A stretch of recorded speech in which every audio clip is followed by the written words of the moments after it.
91번 다음에서 설명하고 있는 위기 이론은 개방적이고 계속적으로 변화하며 위기 속에서 새로운 체계가 발생하는 자가 조직 체계라는 점에서 진화론적인 이론이다.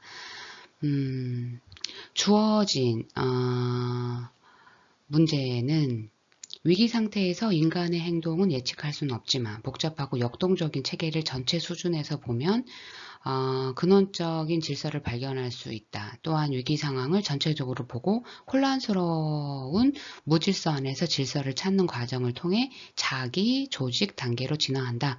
이런 내용이죠. 그렇다면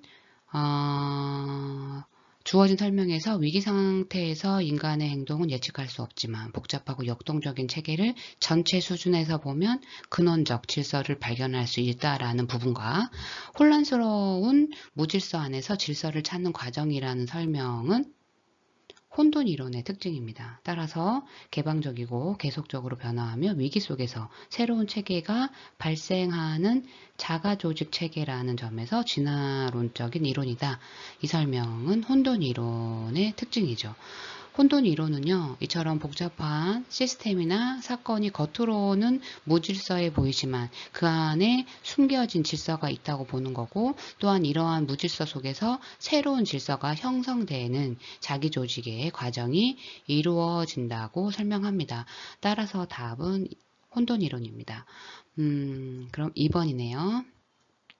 나머지 짤막하게 보면 정신분석 이론은 무의식 과거 정서 경험, 아동기 고착, 행동, 통찰, 개인적 측면 이런 단어들이 나열이 될 거고요. 적응 이론은 부적응적인 행동, 긍정적 사고 강화, 적응적 행동 변화, 위기 극복 이런 내용들이 있고 대인관계 이론은 자기 실현, 자존감, 개방성, 신뢰, 안정, 감정 이입 등 있고 체계 이론은 상호 관계, 상호 의존, 사회적 맥락, 균형 유지 이런 단어들이 나오는 이론들입니다. 따라서 여기 자가 조직 체계라는 점에서 진화론적 이론이다. 이는 혼돈 이론입니다. 92번 위기의 특성에 관한 설명으로 옳지 않는 것이 답은 5번입니다. 위기에 처한 사람에게 선택은 중요하지 않다. 중요하지 않나요? 아닙니다. 선택이 매우 중요합니다. 위기에 처한 사람은 다양한 선택지를 고려하고 그 중에서 최선의 해결책을 찾는 과정이 위기 극복의 핵심이죠. 따라서 5번은 중요하지 않다고 해서 옳지 않는 답입니다. 어떻게 대처하느냐에 따라서 위기 결과가 달라질 수 있기 때문이죠. 답은 5번이고요. 나머지 설명은 위기의 특성에 관한 설명으로 옳습니다. 한번 읽어보도록 하겠습니다. 1번 위험과 기회가 공존한다. 맞습니다. 위험을 내포하고 있지만 동시에 이를 잘 극복하면 성장의 기회가 될 수 있습니다. 2번 복잡한 증상을 보인다. 맞습니다. 종종 다양한 심리적, 정서적, 신체적 증상을 동반하죠. 3번 만병통치나 빠른 해결책은 없다. 맞습니다. 복잡해서 없습니다.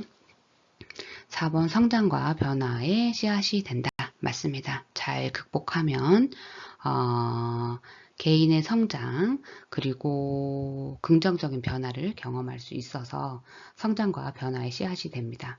따라서 92번의 답은 5번입니다. 93번 DSM-5에 분류된 외상 및 스트레스 사건 관련 장애의 하위 장애에 해당되지 않는 것이 답은 뭐죠? 5번입니다. 사회 불안 장애입니다. 사회 불안 장애는 DSM-5에 분류된 외상 및 스트레스 사건 관련 장애의 하위 장애에 해당되지 않습니다. 사회 불안 장애는 불안 장애에 해당되고요. 특정 사회적 상황에서의 두려움이나 불안을 특징으로 하는 장애입니다. 따라서 5번이 해당되지 않아서 답입니다. 나머지는 다 해당이 됩니다. 적응 장애, 즉 외상이나 스트레스 사건에 대한 적응 과정에 문제가 생기는 경우죠. 또 탈억제 사회 관여 장애, 어린 시절에 심각한 방임이나 학대 등으로 인해 나타나는 사회적 행동 문제죠. 그 다음 반응성 애착장애는 주로 어린 시절에 적절한 양육을 받지 못해 발생하는 애착 문제고, 네 번째 급성 스트레스 장애는 외상적 사건 직후 나타나는 단기적인 스트레스 반응입니다. 따라서 93번에 DSM-5에 분류된 외상 및 스트레스 사건 관련 장애의 하위 장애에 해당하지 않는 것은 5번 사회 불안 장애입니다. 94번 외상 후 스트레스 장애의 효과적인 치료법으로 옳은 것을 모두 고른 것은 제시된 내용을 하나씩 읽어가면서 PTSD, 즉 외상 후 스트레스 장애의 효과적인 치료법을 골라보도록 하겠습니다. 기억, 인지처리 치료. 옳죠. 외상으로 인해 왜곡된 생각을 바로잡고 감정을 건강하게 처리하도록 돕는 치료법이기 때문입니다. 2번 심리 경험 사후 보고. 이는 옳지 않습니다. 외상 직후에 사람들이 자신의 경험을 말하게 하는 방법인데 이는 효과가 없거나 오히려 해롭다고 하는 의견들이 있어서 이는 옳지 않습니다. 그래서 효과적인 치료법으로 해당되지는 않습니다. 디귿 지속적인 노출법. 이도 옳습니다. 외상과 관련된 상황에 반복적으로 직면하게 함으로써 처음에는 불안할 수 있지만 점차 그 불안을 줄여가는 매우 효과적인 치료법으로 해당이 됩니다. 니을 EMDR인 안구운동, 둔감화, 재처리 치료 이도 옳습니다. 외상 기억을 재처리하고 그로 인한 감정적인 고통을 줄이는 데 매우 효과적으로 알려져 있습니다. 따라서 94번의 답은 인지처리 치료, 그 다음 지속적 노출법, 그 다음 안구운동, 둔감화 및 재처리 치료입니다. 답은 4번입니다. 95번 급성 스트레스 장애에 관한 설명으로 옳지 않은 것이 답부터 얘기하면 2번이죠. 유병률은 외상 사건의 종류와 상관없다. 이 설명은 틀렸습니다. 급성 스트레스 장애는요. 충격적인 사건을 겪은 후에 생기는 어떤 반응이죠? 정신적인 반응이에요. 그런데 어떤 종류의 충격적인 사건을 겪었느냐에 따라서 이 장애에 걸릴 가능성이 달라지겠죠.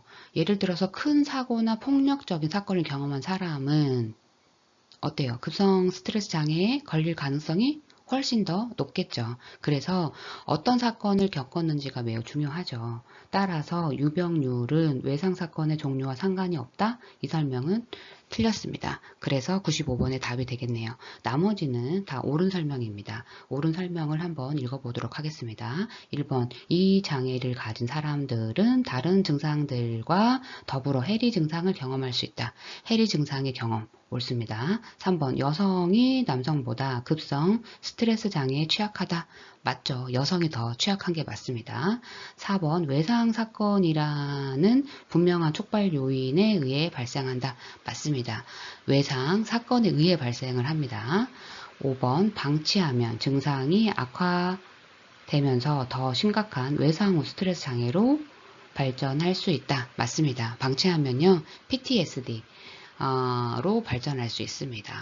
따라서 치료해야 합니다. 그래서 답은 2번입니다. 유병률은 외상 사건의 종류와 상관이 없다가 아니라 있습니다.